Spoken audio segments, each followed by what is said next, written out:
Bonjour à tous, on espère que vous allez bien. Avec Aline, on vous souhaite la bienvenue sur ce podcast dédié à la notion du contrat de vente. Avant de commencer, nous vous conseillons vivement d'écouter nos 2 podcasts consacrés à la notion du contrat et à la formation du contrat avant de revenir sur ce podcast. Aujourd'hui, nous avons décidé dans ce podcast dédié au contrat de vente de traiter simultanément de sa définition, des éléments essentiels qui le caractérisent et de sa forme.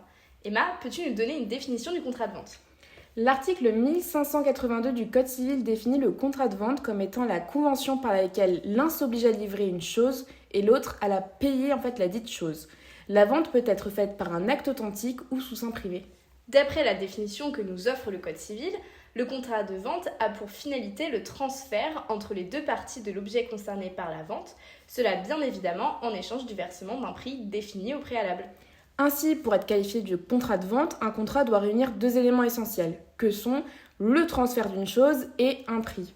Concernant le premier élément essentiel de caractérisation, donc le transfert d'une chose, le contrat de vente n'est pas qu'une simple mise à disposition d'une chose. Ce contrat a pour finalité la transmission de la propriété de la chose.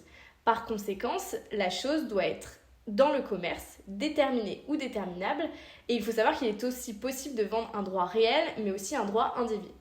Emma, j'ai une autre question pour toi. Penses-tu qu'il est possible de vendre la chose d'autrui ? Non, et d'après l'article 1599 du Code civil, la vente de la chose d'autrui est nulle.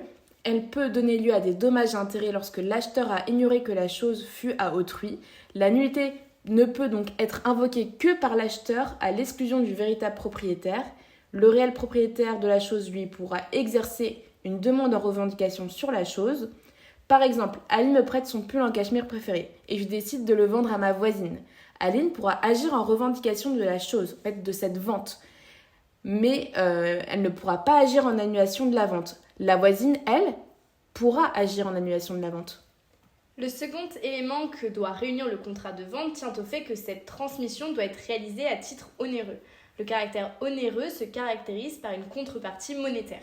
Le prix de l'objet du contrat de vente doit être nécessairement un prix déterminé ou déterminable et il doit aussi exister. En l'absence de prix, le contrat sera qualifié de donation.